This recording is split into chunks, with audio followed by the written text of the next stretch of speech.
हिमाचल महल आनंदमय हो गया। देवी पार्वती, गणेश और कार्तिकेय की विदा के समय हिमाचल में सभी भाव विभोर हो गए। देवांतक और नरांतक का स्वर सुनकर भगवान शिव को अदृश्य होता देख सभी चकित हो जाते हैं। सिंधु के दंडित होने का समाचार सुनकर इंद्र सूर्य देव को अपमानित करने के लिए आकाश में प्रकट होकर कहते हैं, भैया सूर्यदेव, आपने मेरी उपेक्षा करके अपने भक्त सिंधु दैत्य को अतुल्य शक्तिशाली होने का वरदान दिया, किंतु इसका परिणाम आपने भी देखा होगा। परम देव श्री महागणेश की कृपा से आज भी मेरा स्वर्ग सुरक्षित है। भविष्य में मुझे चुनौती देने की भूल कदापि न करना।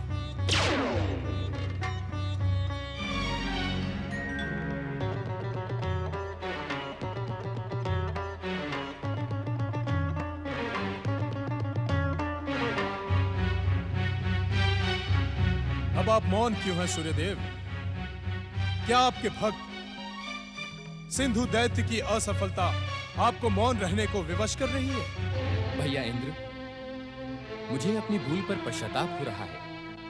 आज मैं ये समझ सका कि भाई भाई के मध्य शत्रुता का परिणाम कभी भी शुभ नहीं होता। सत्य तो यह है देवराज कि मैं सिंधु को वरदान देने के लिए विवश था। यदि तपस्या और आराधना का प्रतिफल न दिया जाए तो संसार में तपस्या और आराधना की परंपरा समाप्त हो जाएगी। जब सत्य की परंपरा का आपको ज्ञान है तो पश्चाताप क्यों?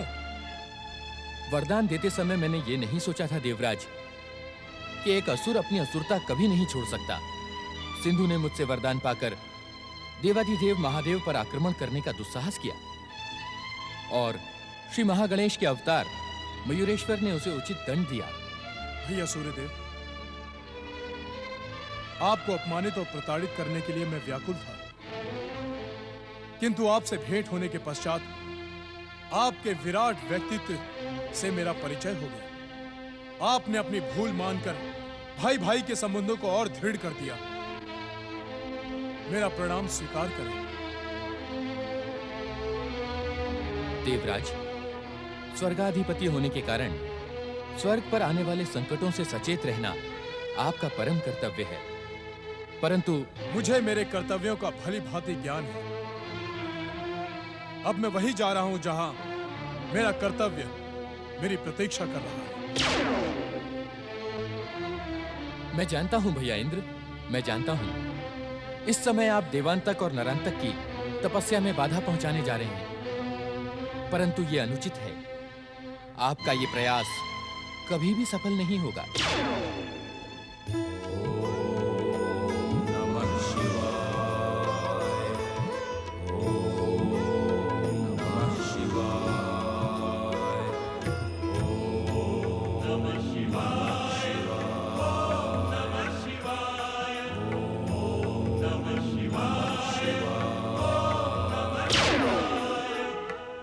मैं जानता हूं कि तुम मेरे स्वर्ग पर अधिकार प्राप्त करने के लिए शिव आराधना कर रहे हो, किंतु तुम्हारी यह तपस्या मैं संपूर्ण नहीं होने दूंगा। मेरा वज्र प्रहार सदा सदा के लिए तुम्हें नष्ट कर देगा। वज्र! सावधान इंद्र! ज्येष्ठ माता दीदी, आप यहाँ? तुम तो देवताओं के राजा हो इंद्र।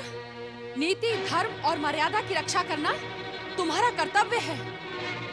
तपस्यारत तपस्वियों की हत्या करने की आज्ञा क्या तुम्हारा धर्म तुम्हें देता है? दुष्टता की ये शिक्षा दुष्ट देवताओं को किस नीति शास्त्र ने दी है? क्या तुम्हारी माता अदिति ने तुम्हें यही संस्कार दिए हैं? प्रश्न नीति, मर्यादा, धर्म, संस्कार का नहीं है माता। राजा और उसके राज्य के लिए भविष्य में जो संकट बने उसका अंत करना राजा का प्रथम कर्तव्य है। हाँ। किस कर्तव्य का स्मरण करवा रहे हो तुम? हाँ? अवसर मिलने पर भी अपने शत्रुओं को जीवित छोड़ना क्या उचित है? क्या इस भूल के लिए भविष्य इंद्र को क्षमा करेगा? भविष्य तुम्हें क्षमा करे अथवा न करे, किंतु दैत्य माता अदिति तुम्हें कदापि क्षमा नहीं करेगी। आपके क्षमादान की मुझे आवश्यकता नहीं है माता। देवांतक और नरांतक हमारे शत्रु हैं और शत्रु का अंत कर देना नीति सम्मत है। सावधान इंद्र, यदि तूने तपस्यारत देवांतक और नरांतक पर वज्र प्रहार करने की भूल की, तो मैं अपनी परम दैत्य शक्ति से तुझे इसी समय भस्म कर दूंगी। दैत्य शक्ति प्रकट हो।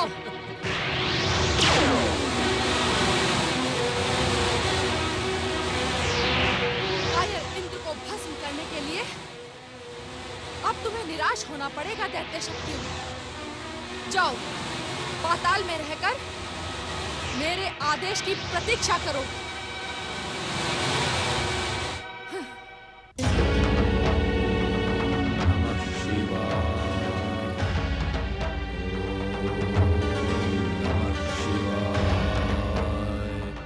अपनी मूर्खता को विराम दो देवांतक नरांतक।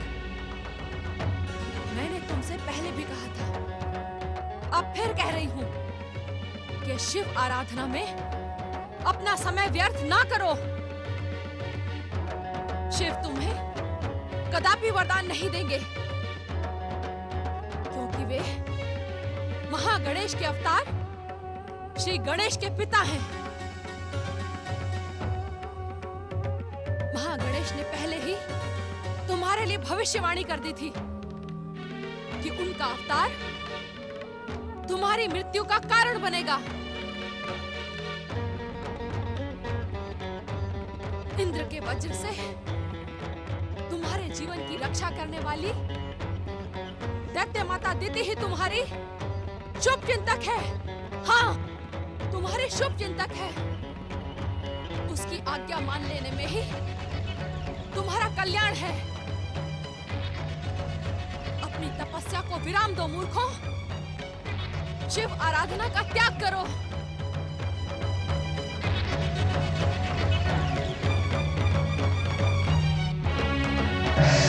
ओम नमः शिवाय। तू यहाँ भी आ गया गजमुख। तू मेरा पीछा कब छोड़ेगा? कब मुझे शांति से जीने देगा? ज्येष्ठ माता, आप भी तो इन दोनों का पीछा नहीं छोड़ रही हैं। मैं तो आपको शांति पहुंचाने के लिए प्रयास करता रहता हूँ। मैंने आपसे कितनी बार प्रार्थना की कि आप मेरी माता अदिति के साथ शांति पूर्वक रहें, परंतु आपके मन में तो नागिन जैसा क्रोध का विष भरा है। बहुत कट। उस नागिन जैसे विष के कारण ही आप पुनः क्रोधित हो रही हैं।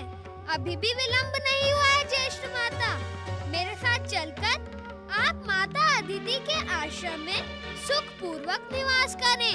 दुष्ट, हठी गजमुख, मैं तेरे हठ को भली भांति जानती हूँ। आज मैं तेरे हठ का उपचार करके रहूंगी। अभी अदिति पुत्र इंद्र भी अपनी मूर्खता का फल भोगकर यहाँ से कायरों की भांति अदृश्य हो चुका है। अब मैं तुझे तेरे हट के लिए दंडित करती हूँ। क्रोध को तो आपने अपने जीवन का आभूषण बना लिया है। मैं तो आपको भविष्य के लिए उचित परामर्श दे रहा हूँ। तूने दैत्य माता अदिति को परामर्श देकर भयानक भूल की है। दुष्ट गजमुख, इसके लिए मैं तुझे कदापि क्षमा नहीं करूंगी। तुम किस किस को क्षमा नहीं करोगी दैत्य माता? सर्व पूज्य भगवान शिव से भी तुम द्वेष करती हो। इसी कारण इन दोनों को शिव आराधना छोड़ने के लिए कह रही हो, परंतु यह दोनों शिव आराधना कदापि नहीं छोड़ेंगे। इन्हें शिव आराधना छोड़नी ही होगी। मेरी आज्ञा मानकर इन्हें परम पिता ब्रह्मदेव जी की आराधना करनी ही होगी।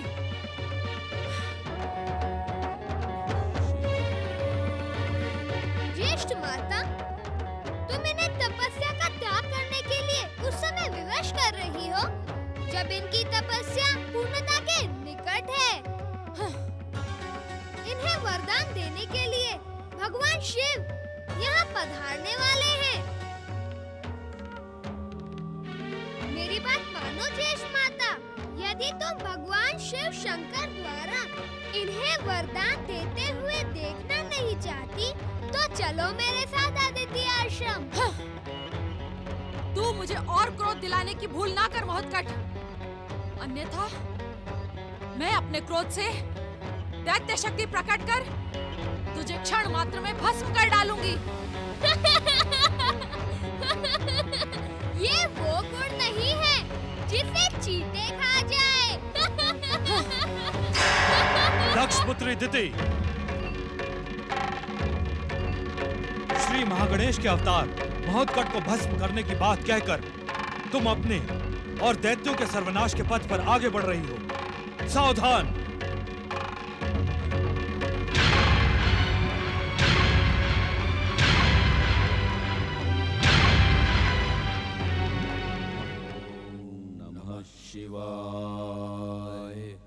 आंखें खोलो देवांतक नरांतक, तुम्हारी निष्ठापूर्वक तपस्या ने मुझे यहाँ आने के लिए विवश कर दिया है।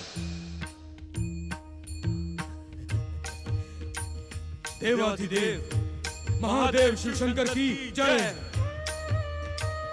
हम तुम पर प्रसन्न हैं देवांतक नरांतक, अपना इच्छित वरदान मांगो। महादेव, हम त्रैलोक्य में पुनः दैत्य साम्राज्य स्थापित करना चाहते हैं।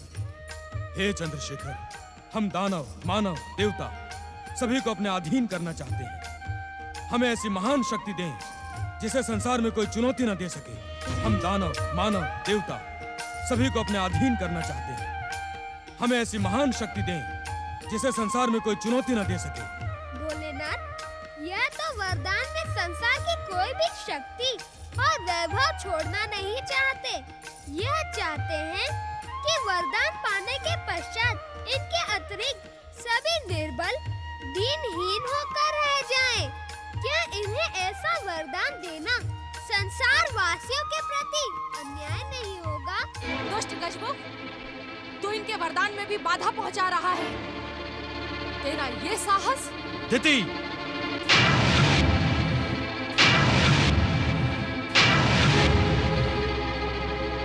आपने हमें वरदान नहीं दिया महादेव। देवांतक नरांतक, हम तुम्हारी तपस्या से प्रसन्न हैं, परंतु हम तुम्हें ऐसा कोई वरदान नहीं देंगे जिससे संसार के सामने संकट जन्म ले। तुम्हें तुम्हारी तपस्या का फल अवश्य मिलेगा। कह दो इनसे, हमने जो मांगा है हमें वही चाहिए। इससे कम हम कुछ नहीं लेंगे, अन्यथा आप हमें वरदान दिए बिना ही यहाँ से लौट जाएं। ऐसा न कहो ज्येष्ठ माता, आपके कारण इन्हें कुछ भी प्राप्त नहीं होगा और निराश होकर यह दोनों अपने प्राण त्याग देंगे। देवांतक, नरांतक, आशुतोष भगवान शिव तुम्हें जो भी वरदान देंगे वह तुम्हारे हित में होने के साथ ही श्रेष्ठ होगा। तुम दोनों इनसे प्रार्थना करो कि हमें निराश न करें, जो हमारे योग्य हो वह हमें प्रदान करें।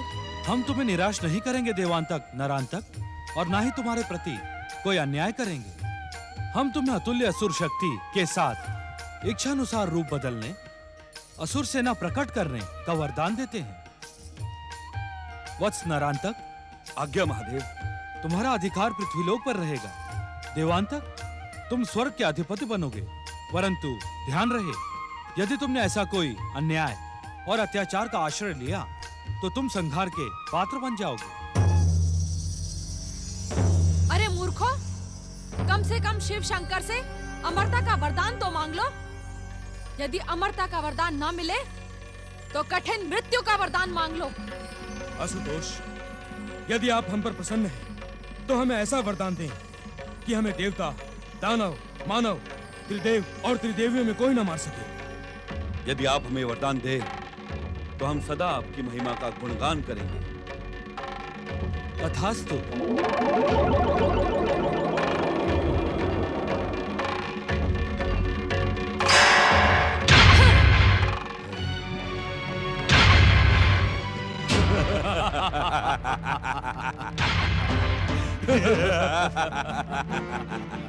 अधिक चतुराई दिखाने का परिणाम ऐसा ही होता है दैत्य माता। अर्थात परम देव श्री महागणेश दानव, मानव, देवता और त्रिदेवों में तो नहीं आते। अब उनके अवतारों के हाथों इनकी मृत्यु का मार्ग तो सरल हो गया ना। अभी भी समय है ज्येष्ठ माता, आप मेरे साथ अदिति आश्रम चलें। दुष्ट गजमुख, तू मुझे बार बार अदिति आश्रम चलने को कहकर मेरा अपमान कर रहा है। अब आप चलना ही नहीं चाहती तो मैं यहाँ रुककर क्या करूँगा? प्रणाम, भगवान शिव आपके चित्त को शांति दे। स्वयं ही अदृश्य हो गया, अन्यथा मेरा क्रोध उसे उचित दंड देता। दैत्य माता दीदी, हमें इसी समय दैत्य गुरु के पास चलना चाहिए। अवश्य, इस शुक्राचार्य की मूर्खता के कारण ही दैत्य जाति को भयानक हानि हुई है। यदि तुम दोनों शिव आराधना ना करते तो मैं तुम्हें ब्रह्मा जी से अमरता का वरदान दिलवाती। अब इस शुक्राचार्य को प्रताड़ित करना ही होगा। चलो। ओम शिवाय नमः। ओम शंभुवाय नमः। ओम देवाधिदेवाय नमः। हे आशुतोष भगवान शिव शंकर, देवांतक और नरांतक ने आपकी आराधना करते हुए कठोर तपस्या की है। अब आप उन्हें इच्छित वरदान दें, यही मेरी आपसे विनम्र प्रार्थना है।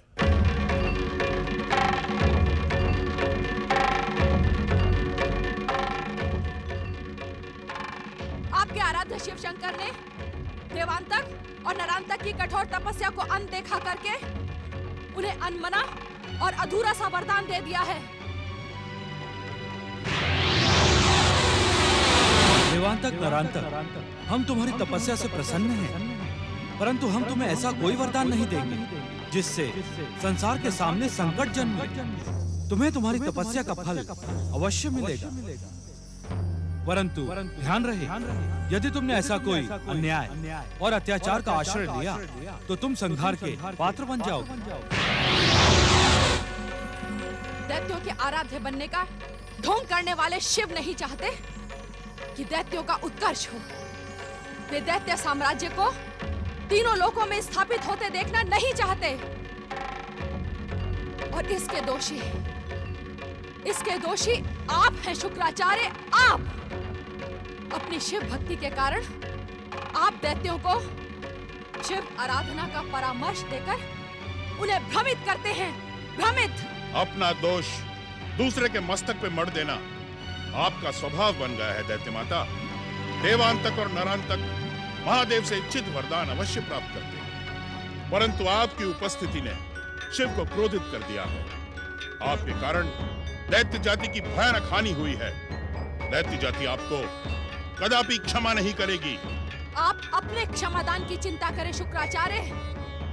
अब वो दिन दूर नहीं जब भोले भाले असुर और दैत्य अपने दैत्य गुरु को दैत्यों का बैरी समझने लगे। आपकी प्रेरणा से ये कपोल कल्पित असत्य यदि प्रसारित हो भी गया तो सत्य के एक ही झटके से वह चरमराकर ढह जाएगा।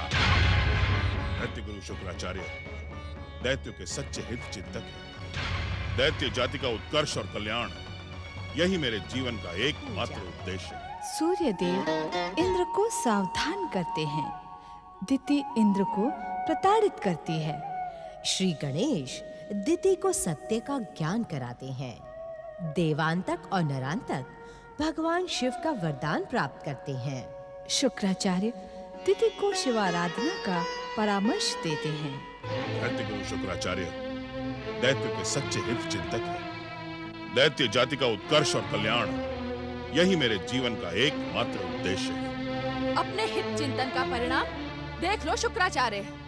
अनेक युगों तक शिव की लंबी तपस्या करने के पश्चात भी देवांतक और नरांतक को इतने साधारण वरदान प्राप्त हुए जिनकी इन दोनों वीर पातालवासी असुरों को आवश्यकता भी नहीं थी। ये वरदान तो मेरी कृपा से भी इन्हें प्राप्त हो सकते थे। दैत्य माता सत्य कह रही है दैत्य गुरु। शिव ने मुझे स्वर्ग विजय करने का वरदान दिया है, परंतु सावधान करते हुए यह भी कहा है कि यदि मुझसे तनिक भी अन्याय और अत्याचार हुआ तो मेरा सर्वनाश हो जाएगा। हाँ दैत्य गुरु, मुझे भी पृथ्वी का राज्य देकर शिव ने सावधान किया है। देवांतक, नरांतक, तुम दोनों को इच्छित वरदान मिलने पर भी तुम असंतुष्ट हो। इनके असंतोष का कारण है शिव की कूटनीति। शिव नहीं चाहते कि ये दोनों एक साथ रहें। अलग अलग रहने के कारण इन दोनों की संयुक्त शक्ति से त्रैलोक्य में ये दैत्य साम्राज्य स्थापित ना कर सकें। ये शिव का अन्याय नहीं तो और क्या है? आशुतोष, भगवान शिव ने जो कुछ भी किया है वो उचित ही किया है। यदि इन दोनों ने अन्याय और अत्याचार के बल पर तीनों लोकों में असुर साम्राज्य स्थापित करने का अनुचित प्रयास किया तो इनका अंत निश्चित है। दैत्य और असुर यदि बल प्रयोग नहीं करेंगे, अन्याय और अत्याचार नहीं करेंगे, तो उनकी सत्ता को कौन स्वीकार करेगा? जिस भक्ति की शक्ति पर इन्होंने पृथ्वी और स्वर्ग का साम्राज्य पाया है, उस पर विश्वास रखो। शिव कृपा से वही होगा जिससे दैत्य जाति का कल्याण हो। देवांतक, नरांतक, दैत्य गुरु एक बार पुनः दैत्य शत्रु का कर्तव्य निभा रहे हैं। इनके परामर्श से शिव आराधना करके तुम दोनों एक बार अपना सर्वनाश कर चुके हो। अब तुम वही करो जो मैं कहती हूँ। हमें आप पर पूर्ण श्रद्धा है दैत्य माता। आपका परामर्श हमारे लिए आज्ञा है। हाँ, कहे क्या करना होगा हमें? अपनी भयानक, विध्वंसक और विस्फोटक शक्ति का प्रयोग करके तुम दोनों दैत्य साम्राज्य की स्थापना करो। इस दैत्य शत्रु के समीप एक पल भी रुकना अब तुम्हारे लिए घातक सिद्ध होगा। जो आज्ञा दैत्य माता। दैत्यों के आराध्य भगवान शिव ने अपने वरदान से श्री महागणेश के अवतारों के हाथों इनकी मृत्यु को टाला था, परंतु आपके अभिमान के कारण इनकी मृत्यु कितनी निकट आ गई है। पश्चाताप के अश्रु बहाने के अतिरिक्त अब तुम्हारे पास कुछ भी शेष नहीं है शुक्राचार्य।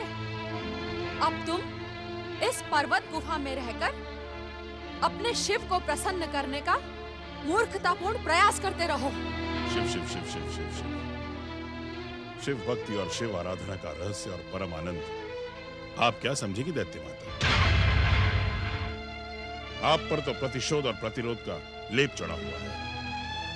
सत्य को पहचानने की शक्ति अब खो चुकी है। इस गुफा में बैठकर शिव को पुकार पुकार कर सत्य को पहचानते रहो शुक्राचार्य। असुर और दैत्य जाति को अब तुम्हारी तनिक भी आवश्यकता नहीं है। देवांतक और नरांतक की विजय की भूमिका अब मैं बनाऊंगी। दैत्य माता दीति, जिस प्रकार आपने अपने मिथ्या अभिमान का हलाहल विष अपने पौत्र तारकासुर को पिलाया था, उसी प्रकार आप देवांतक और नरांतक के मन में भी विष घोल रही हैं। इसका परिणाम दैत्य जाति को चुकाना होगा।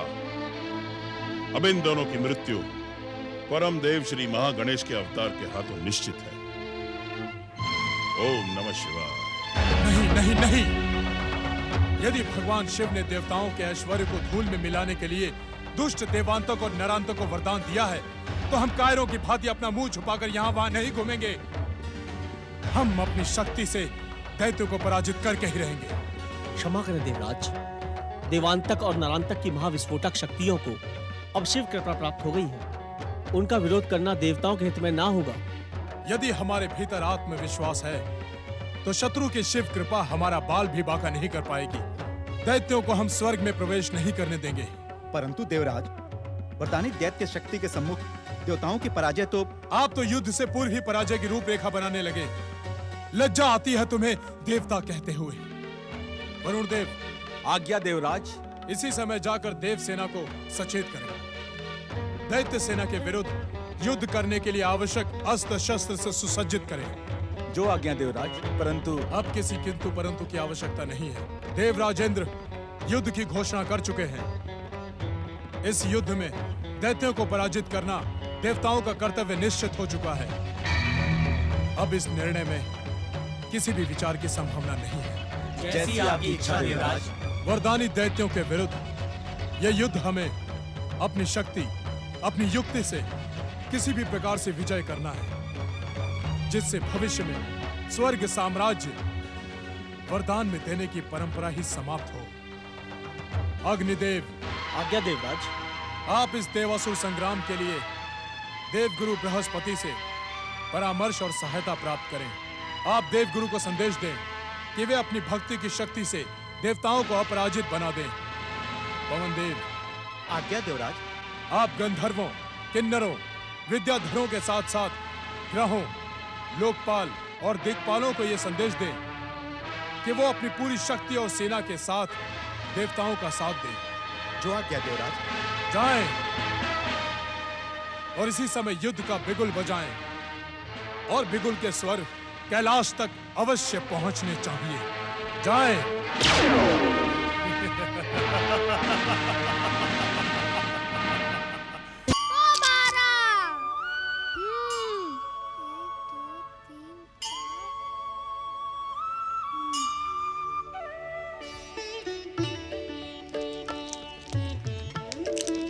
माता अब आप खेलो।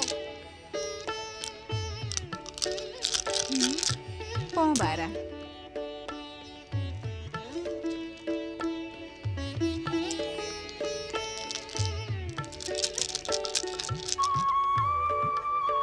भैया कार्तिकेय, यदि तुम माताश्री के साथ चौसर खेलने के इच्छुक हो तो आओ, मैं हट जाता हूँ। नहीं गणपति, मैं खेल में तुम जैसा चतुर नहीं हूँ। मैं माताश्री से पराजित हो जाऊंगा। पुत्र कार्तिकेय, माता से पराजित होने में कैसा भय? यदि मन हो तो आओ, खेलो। नहीं माताश्री, आपसे पराजित होने का कोई भय नहीं है।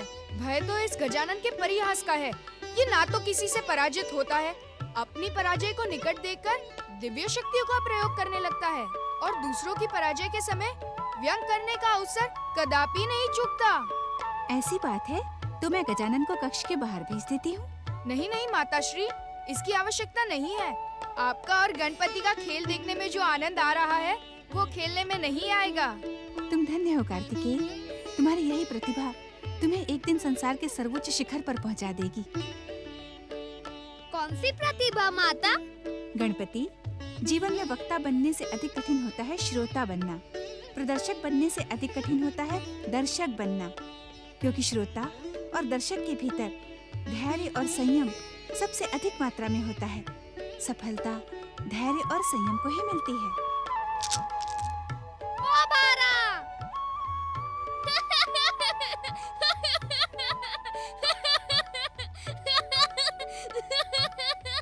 माता, आपका ध्यान खेल से अधिक बातों में था, इसीलिए आपको पराजय का मुख देखना पड़ा। ये उचित नहीं गजानन, तुमने मेरी असावधानी का लाभ उठाकर मुझे पराजित किया है। मैं पराजित नहीं हुई हूँ। माता और पुत्र के मध्य चौसर खेली जा रही है। देखिए स्वामी, चतुर गणेश ने अपने छल से मुझे चौसर में फिर से पराजित कर दिया। प्रणाम पिताश्री। चलो बड़े भैया, पिताश्री और माताश्री को चौसर का खेल खेलने दो।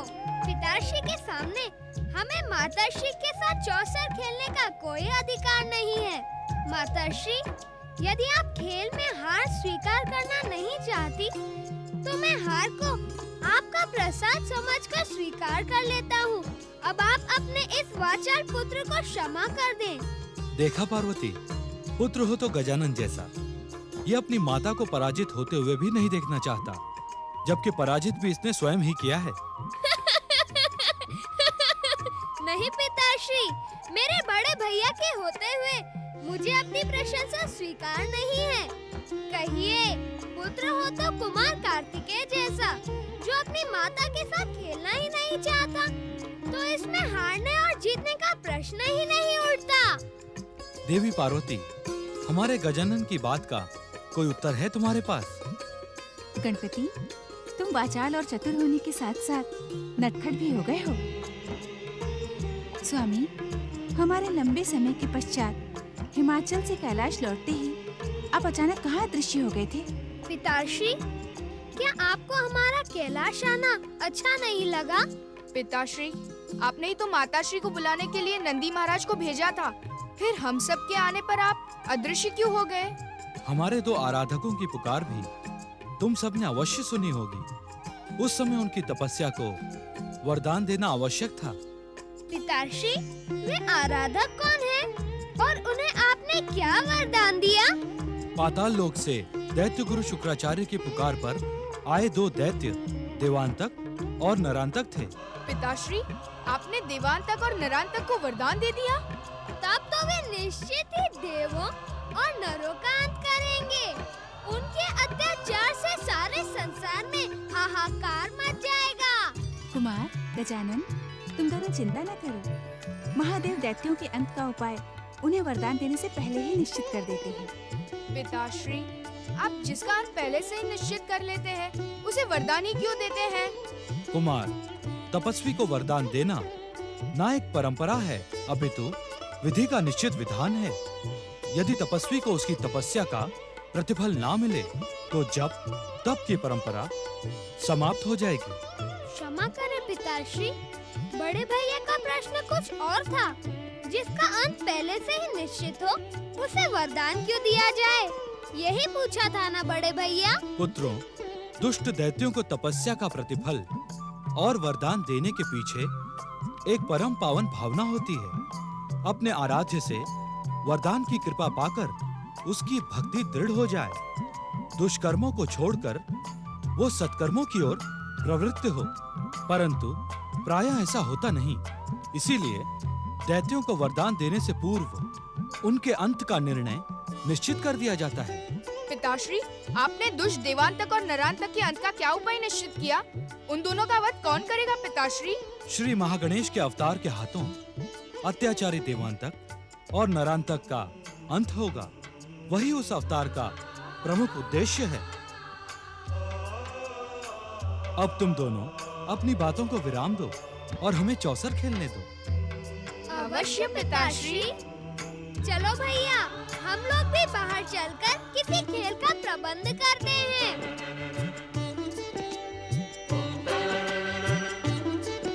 ओम महागणेशाय नमः। ओम परम देवाय नमः। ओम विश्ववरदाय नमः। ओम महागणेशाय नमः। ओम परम देवाय नमः।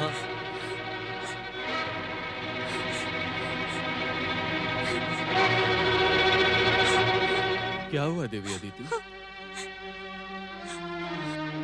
स्वामी, कितने निष्ठुर है परमदेव श्री महागणेश। मुझे महोत्कट जैसा महान पुत्र प्रदान करके उन्होंने उसे अपने पास बुला लिया। ये आप क्या कह रही हैं देवी अदिति? शांत हो आप। अब मैं शांत नहीं रह सकती स्वामी। महोत्कट के बिना मैं एक पल भी जीवित नहीं रहना चाहती। मैं इसी समय इस पर्वत शिखर से छलांग लगाकर अपने जीवन का त्याग कर दूंगी। देवी अदिति, आप तो धैर्य की माता हैं। परम देव श्री महागणेश की दयालुता पर संदेह न करें। ये अवश्य ही उनकी कोई लीला होगी। नहीं स्वामी, यदि परम देव की ये लीला होती तो अखंड आराधना से प्रसन्न होकर वे अवश्य ही हमें अपनी लीला का संकेत देते। ऐसा भी तो हो सकता है देवी कि वे हमारे धैर्य की परीक्षा लेने के लिए ऐसा कर रहे हो। नहीं स्वामी, परम देव श्री महागणेश की भक्तिन के रूप में मुझे उनकी हर परीक्षा स्वीकार है, परंतु महोत्कट की माँ के रूप में मुझे कोई परीक्षा स्वीकार नहीं। यदि मेरे मातृत्व में त्रुटि है, यदि मेरा मातृत्व लांछित है, तो मेरा पुत्र लौट कर ना आए। धैर्य धारण करें देवी अदिति। अपनी अधीरता और व्यग्रता को छोड़कर सच्चे मन से परम देव श्री महागणेश से प्रार्थना करें। वे अवश्य हमारी प्रार्थना स्वीकार कर लेंगे देवी अदिति। नहीं स्वामी, अब मैं एक क्षण भी प्रतीक्षा नहीं करूंगी। अब परम देव श्री महागणेश को इस बात का निर्णय करना ही होगा कि मेरी भक्ति सच्ची है अथवा नहीं, मेरा मातृत्व श्रेष्ठ है अथवा नहीं। देवी अदिति, स्वामी, मैं प्राणायाम द्वारा अपने श्वास को रोक लूंगी। मेरी साधना तक यदि महोत्कट लौट कर नहीं आया तो मैं अपनी कुंडलिनी जागृत करके अपने प्राण त्याग दूंगी। देवी अदिति, देवी अदिति, मैं आपको भक्ति योग से हठ योग की ओर जाने नहीं दूंगा। देवी अदिति, देवी अदिति, मेरी बात सुनिए। देवी अदिति, हे परम देव श्री महागणेश, हे विश्व को वरदान देने वाले परम देव, यदि एक क्षण के लिए भी मैंने आपकी सच्ची भक्ति की है तो हमारी रक्षा करे प्रभु, हमारी रक्षा करे प्रभु, हम पर कृपा करे परम देव।